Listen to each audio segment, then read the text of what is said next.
नमस्कार दोस्तों, आज आपके समक्ष मैस्लो की नीड हायरार्की थ्योरी लेके आए हैं और इसके पीछे पृष्ठभूमि पहले आप समझें। शिक्षाविद और मनोवैज्ञानिक जो अपने को व्यवहारवादी कहते थे, उन्होंने व्यवहार की परिभाषा इस रूप में दिया कि व्यक्ति का जो व्यवहार है उद्दीपक, अनुक्रिया, पुरस्कार, पारितोषिक, पुनर्बलन के द्वारा नियंत्रित होता है। लेकिन इस तौर तरीके से व्यवहार को परिभाषित करना अमेरिका के एक शिक्षाविद मनोवैज्ञानिक रहे अब्राहम मैस्लो, उनको दोस्तों पसंद नहीं आया। उन्होंने व्यवहार की एक मानवतावादी परिभाषा दिया।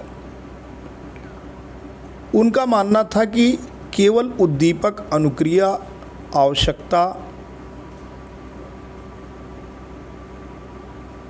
पारितोषिक, पुनर्बलन से ही व्यक्ति का व्यवहार परिभाषित नहीं होता है। अगर आवश्यकता पे ही व्यवहार को हम परिभाषित करने की चेष्टा करें तो मानव की जो आवश्यकता है उसकी एक सीढ़ी बन जाती है, एक अनुक्रम बन जाता है, एक पद का अनुक्रम होता है जिसको स्टेप बाय स्टेप हम बोल सकते हैं कि पहले जो छोटे स्तर तो नहीं शब्द देंगे, इसको हम बोलेंगे पहले जो नीड हैं वो बेस लाइन की जो नीड हैं, जब वो सेटिस्फाई होती हैं तो ऊपर के जो स्टेप की नीड हैं उनकी आवश्यकता संतुष्ट होने की जागती है। कहने का आशय यही है कि ऐसा व्यक्ति जिसके जीवन की पूरी ऊर्जा खाना, पीना और सोना, अगर पूरी की पूरी ऊर्जा भोजन को तलाशने में, पानी को तलाशने में और एक ऐसा आश्रय जहाँ पे वो शयन कार्य कर सके, पूरी की पूरी अगर एनर्जी इसी कार्य में निमग्न होगी तो वो धर्म और आध्यात्म की बातें उसके सामने बेमानी होंगी।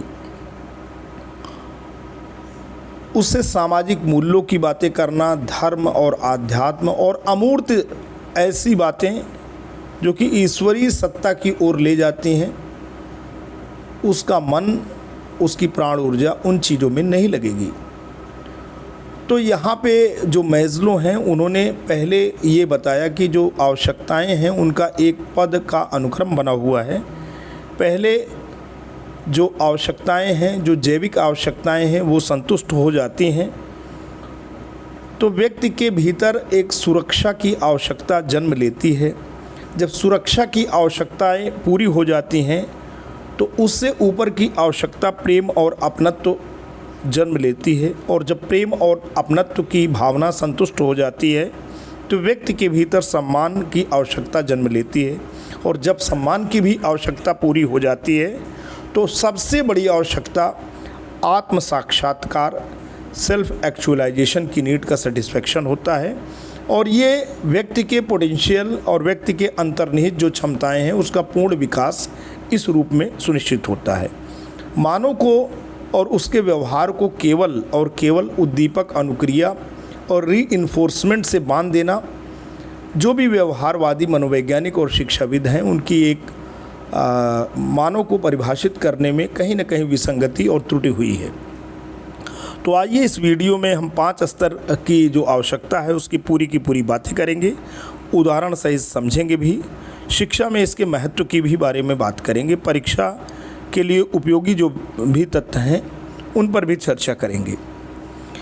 तो आइए शारीरिक आवश्यकताओं से लेकर के आत्म साक्षात्कार की ये जो सीढ़ी है इसको हम समझने की चेष्टा करते हैं। अब्राहम मैस्लो का पहले संक्षिप्त जीवन परिचय जानिए।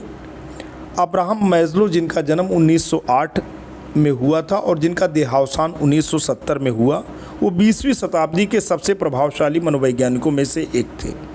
उन्होंने मनुष्य को केवल उद्दीपक प्रतिक्रिया का यंत्र नहीं माना, बल्कि एक ऐसे प्राणी के रूप में देखा जो निरंतर विकास, आत्म विकास और जीवन में अर्थ की खोज करता है।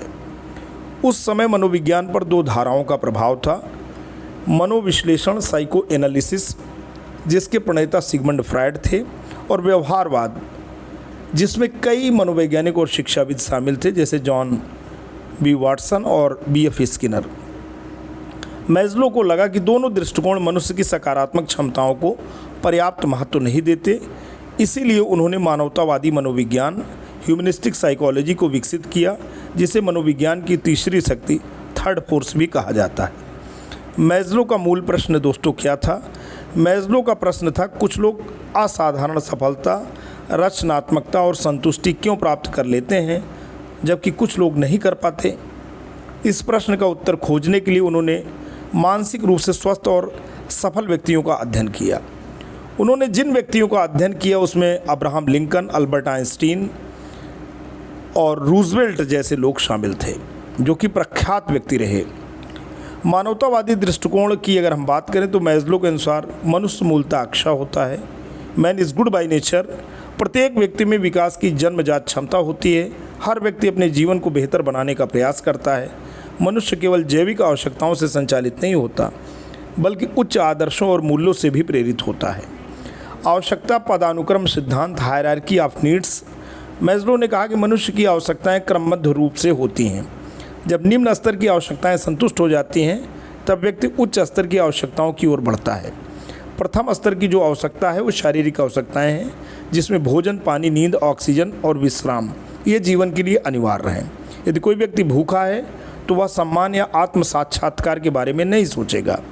द्वितीय स्तर की जो आवश्यकताएं हैं, जब प्रथम स्तर की आवश्यकताएं पूरी हो जाती हैं, जैसे व्यक्ति का पेट भरा हो, पर्याप्त नींद आई हो और उसको भोजन के लिए, पानी के लिए और नींद के लिए, शेल्टर के लिए दर दर ना भटकना पड़े, तो द्वितीय स्तर की आवश्यकताएं जन्म लेती हैं, जो शारीरिक सुरक्षा की आवश्यकताएं हैं, आर्थिक सुरक्षा की आवश्यकताएं हैं, स्वास्थ्य सुरक्षा की आवश्यकता है और अस्थायी रोजगार की भी बात उसमें शामिल है। उदाहरण के लिए यदि किसी शिक्षक को अपनी नौकरी खोने का भय हो तो उसका ध्यान उच्च उपलब्धियों की अपेक्षा सुरक्षा पर ही अधिक केंद्रित रहेगा। अब दो स्तर की आवश्यकताएं, पहली तो बात यही है, फिर से एलेबरेट करें कि जब भोजन, पानी और सोने की व्यवस्था हो जाती है तो इन्हीं भोजन, पानी और सोने से संबंधित जो आर्थिक पहलू है, स्वास्थ्यगत पहलू है और जो शयन के लिए मकान की आवश्यकता है वो जन्म लेती है। सामाजिक सदस्य होने के लिए सामाजिक कुशलता का होना ज़रूरी है और सामाजिक रूप से कुशल होने के लिए अर्थोपार्जन भी ज़रूरी है। तो आजीविका के लिए समाज का एक सक्रिय सदस्य होना व्यक्ति के लिए ज़रूरी है।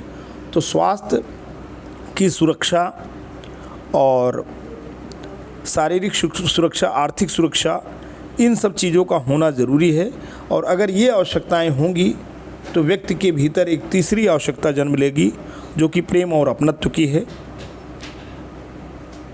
तो एक ऐसा व्यक्ति जिसे भोजन, पानी और मकान जिसके पास है, जिसके पास एक अच्छी खासी नौकरी है और उस नौकरी में स्थिरता भी है, तो वो मित्र बनाएगा, तो वो परिवार का निर्माण करेगा, तो वो सोशल रिलेशंस में इंटरेस्ट रखेगा, कोशिश करेगा कि समूह उसे स्वीकार करे। तो ये तृतीय स्तर की आवश्यकताएं जन्म लेंगी, मित्रता, परिवार, सामाजिक संबंध, समूह में स्वीकार्यता। मनुष्य एक सामाजिक प्राणी है। अकेलापन, उपेक्षा और सामाजिक अस्वीकृति इस आवश्यकता को प्रभावित करते हैं। अब चतुर्थ स्तर की जो आवश्यकता है, पहली हो गई फिजियोलॉजिकल नीड, दूसरी हो गई सेफ्टी नीड, तीसरी हो गई लव एंड बिलोंगिंगनेस नीड।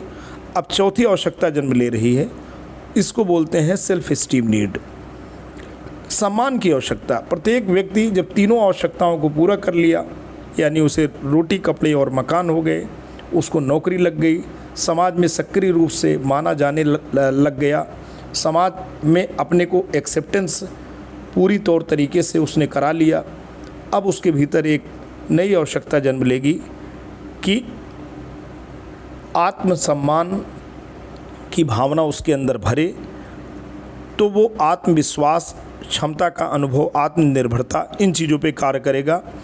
तो सेल्फ एस्टीम नीड के दो भाव हैं, एक तो पहला पक्ष आत्मगत है और दूसरा बाह्यगत है। आत्मगत जो पक्ष है वो आत्मसम्मान, आत्मविश्वास, क्षमता का अनुभव, आत्मनिर्भरता और दूसरों से सम्मान की भी व्यक्ति अपेक्षा करता है। प्रतिष्ठा, मान्यता, पुरस्कार, सामाजिक सम्मान। विद्यालय में पुरस्कार और प्रशंसा इसी आवश्यकता को संतुष्ट करते हैं। पंचम स्तर पे एक आवश्यकता है, उसको बोलते हैं सेल्फ एक्चुअलाइजेशन, जिसे हम हिंदी में बोले तो आत्म साक्षात्कार। यह मैस्लो के सिद्धांत का सर्वोच्च स्तर है, अर्थात जो बनने की क्षमता व्यक्ति में है वह उसे पूर्ण रूप से विकसित करे। उदाहरण, कलाकार अपनी कला की सर्वोच्च अभिव्यक्ति करे, शिक्षक अपनी शिक्षण क्षमता का सर्वोत्तम प्रयोग करे, लेखक उत्कृष्ट साहित्य रचे। आत्म साक्षात्कार प्राप्त व्यक्तियों की विशेषताएं क्या हैं? मैस्लो के अनुसार ऐसे व्यक्तियों में यथार्थ को सही रूप में देखने की क्षमता होती है, रचनात्मकता उच्च स्तर की होती है, स्वतंत्र विचार की क्षमता होती है, नैतिकता, आत्मविश्वास, दूसरों के प्रति सहानुभूति, समस्याओं के समाधान की क्षमता पाई जाती है। अब मैस्लो का बाद में संशोधन भी उन्होंने किया। जीवन के अंतिम वर्षों में मैस्लो ने आत्म साक्षात्कार से भी ऊपर एक स्तर का उल्लेख किया, जिसे आत्म अतिक्रमण, सेल्फ ट्रांसीडेंस की अवस्था कहते हैं। इस स्तर पर व्यक्ति मानवता की सेवा, आध्यात्मिक उन्नति, समाज कल्याण, परोपकार जैसे उद्देश्यों के लिए कार्य करता है। अब शिक्षा में मैस्लो का योगदान की हम बात करें तो शिक्षक के लिए पहले विद्यार्थियों की मूलभूत आवश्यकताओं का ध्यान रखें, भयमुक्त वातावरण बनाएं, विद्यार्थियों को सम्मान दें, उनकी प्रतिभाओं को विकसित होने का अवसर दें। और विद्यार्थी के लिए यदि छात्र भूखा है, असुरक्षित महसूस करता है, उपेक्षित है, तो उसका अधिगम प्रभावित होगा। अब इस सिद्धांत की आलोचनाएं भी हुई हैं। कुछ मनोवैज्ञानिकों ने कहा आवश्यकताएं हमेशा इसी क्रम में पूरी नहीं होती, कई लोग भूखे रहते हुए भी महान कार्य कर जाते हैं। विभिन्न संस्कृतियों में आवश्यकताओं का क्रम भिन्न भी हो सकता है। सिद्धांत को पूर्णतः वैज्ञानिक रूप से सिद्ध करना कठिन है, फिर भी यह सिद्धांत आज भी शिक्षा प्रबंधन, नेतृत्व परामर्श और व्यक्तित्व विकास में अत्यधिक प्रभावशाली माना जाता है। परीक्षा हेतु महत्वपूर्ण तथ्य पे बात करें तो जन्म इनका 1908 में हुआ, मृत्यु 1970 में। मनोविज्ञान की तीसरी शक्ति के प्रमुख प्रवर्तक रहे हैं, मानवतावादी मनोविज्ञान के प्रमुख प्रतिनिधि रहे हैं, नीड हायरार्की थ्योरी के प्रतिपादक हैं, सेल्फ एक्चुअलाइजेशन की अवधारणा के जनक हैं। प्रमुख पुस्तक इनकी रही है मोटिवेशन एंड पर्सनैलिटी। एक पंक्ति में अगर हम बात करें तो मैस्लो के अनुसार मानव व्यवहार विभिन्न आवश्यकताओं द्वारा प्रेरित होता है और व्यक्ति का अंतिम लक्ष्य अपनी सर्वोच्च क्षमता का विकास अर्थात आत्म साक्षात्कार प्राप्त करना है। आज के लिए इतना ही। जल्द आपके समक्ष नए इन्फॉर्मेशन और वीडियो को लेकर पुनः हाजिर होंगे। तब तक के लिए जय हिंद, वंदे मातरम।